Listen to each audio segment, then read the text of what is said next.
In this video, I will show you how I organize my card kits, specifically the Hero Arts My Monthly Hero kits, but you may find it useful for other types of kits as well. I will also create a one-layer card using the elements from the September 2023 Hero Arts My Monthly Hero kit. Hi, this is Anna from Crafty Anna Studio. Welcome to my YouTube channel where I post card making and paper crafting tutorials. First, let's take a look at this month's My Monthly Hero kit. As per usual, the kits come in this zippered pouch, and every kit contains an information card that lists contents of both the classic and the premium kits.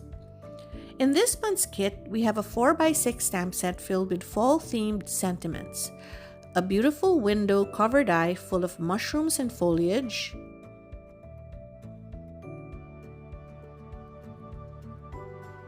then we have 4 mini core ink cubes in caramel, espresso, spice mustard, and cherry. Then there's a 3-piece stencil set that coordinates with the window cover die. This colors in all the images in the die, including the mushrooms. The kit also comes with acetate sheets in case you want to make a shaker card. And last but not least, in the classic kit, a unicorn lacquer pen, perfect for adding dimensional dots to the mushrooms.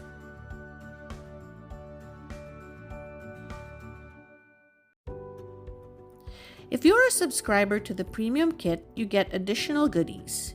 You also get another 4x6 stamp set with dancing and singing animals and lots of sentiments.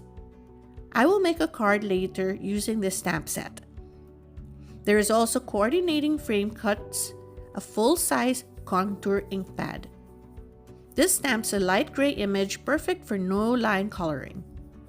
And last, 2 sheets of glitter cardstock. As soon as my kit arrives, the first thing I do is check its contents. Then I take the stamps in the kit and stamp them out in a piece of copy paper and file them in this clear book. This clear book is a valuable reference tool for me because it contains all the images from past kits.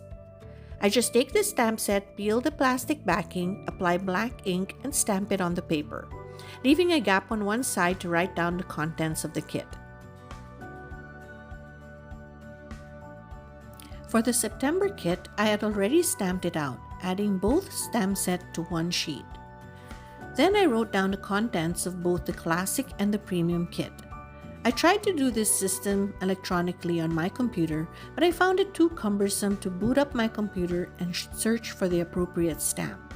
I find the clear book so useful because all I have to do is flip the pages to find the images and the sentiments of what I want. Plus, I can also refer to the kit's contents to see what the other embellishments or tools were included in the kits. To store the stamps, dies, and stencils in the kits, I use a plastic storage pocket with a cardstock insert labeled with the month and year of the kit. Next, I remove all the contents of the kit from the zippered pouch. I have a separate storage for the ink cubes as well as the cardstock and acetate sheets. First, I take the information card and place it on the inside front of the pocket. Then I take the stamps in the kit and place them on top of the information card.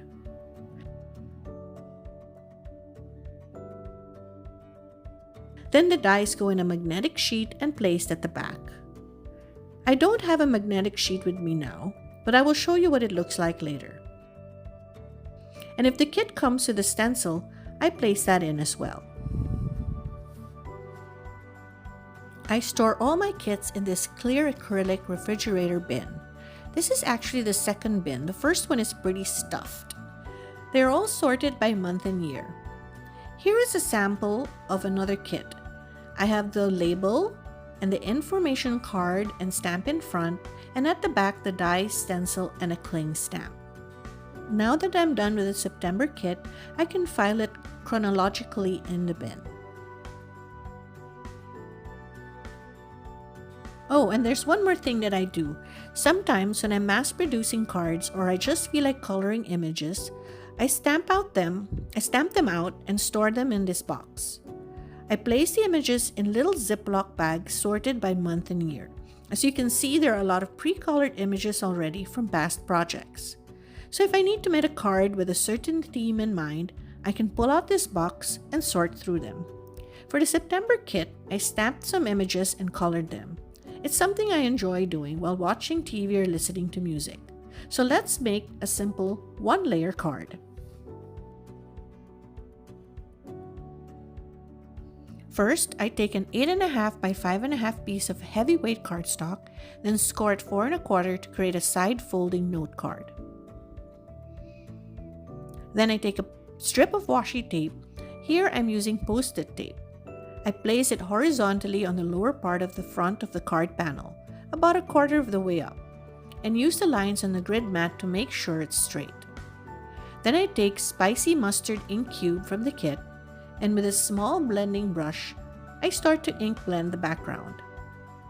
I tap off the brush on the washi tape first before moving the brush upwards. I use small circular motions to avoid harsh lines. I also use a very light touch to slowly build up the layers of color.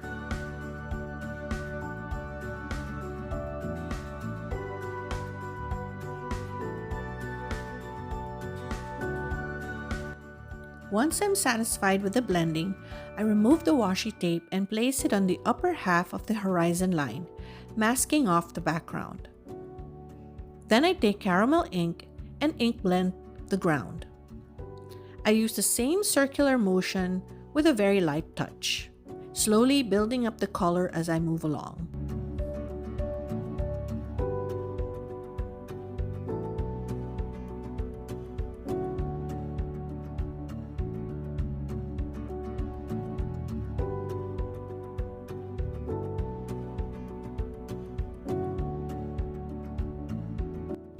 Then, to add a little shadow, I take the espresso ink and ink blend it, focusing only on the upper half of the ground.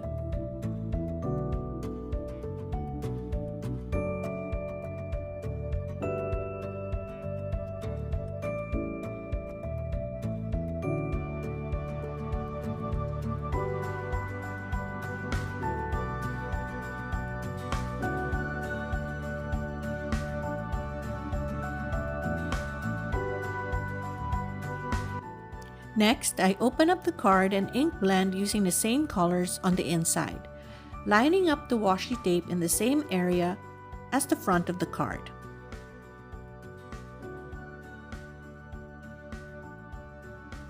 This is how it looks like after ink blending.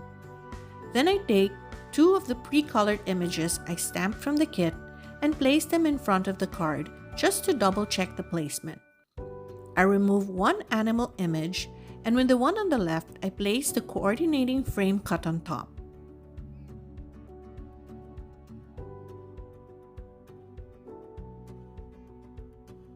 Then slowly remove the image underneath it.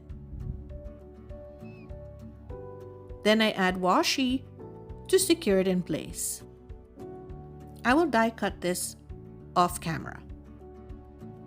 Here it is, with a silhouette of the animal die cut out of the front panel, and the guitar strumming fox fits in perfectly.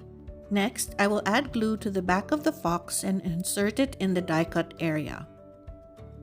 Then slowly open up the card while holding the fox down. Then I press it to secure it in place.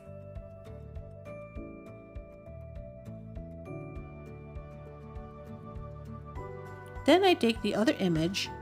I think it's a badger, but I'm not really sure. I add glue to the back of that as well, and I place it right next to the fox. Now I'll stamp the sentiment.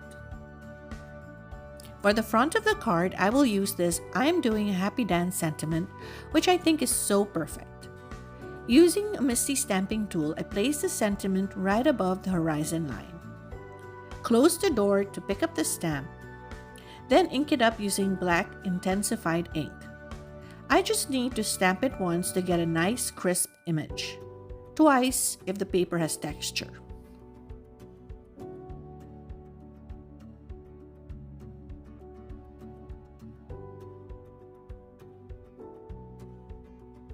For the inside of the card, I will use the thank you sentiment, which is also from the same stamp set.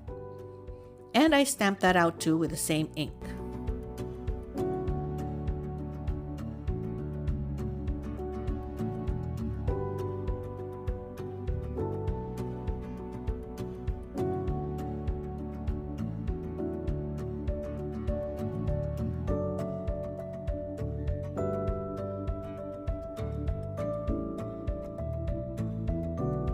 I thought that the image on the inside lacked a little something. Musical notes. Then I remembered that I had seen some musical notes in a past My Monthly Hero kit. So I pulled out the clear book and flipped through the pages.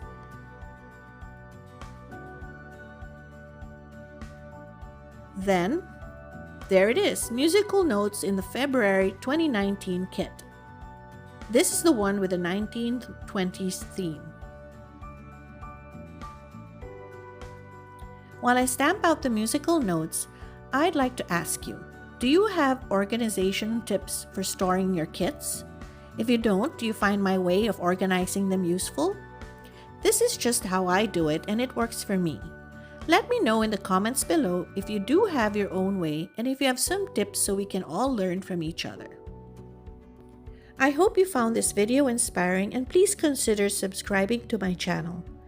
Well, this simple technique can certainly be applied to supplies you have in your stash, but if you're interested in checking out the products I did use, they are all listed in my blog post link below. Off camera, I created this fun little card with a Happy Gnome stamp set, which is also from the Hero Art September release. This is just too cute for words, and there's still space on the left to write your message. Thank you so much for watching. Till next time, bye!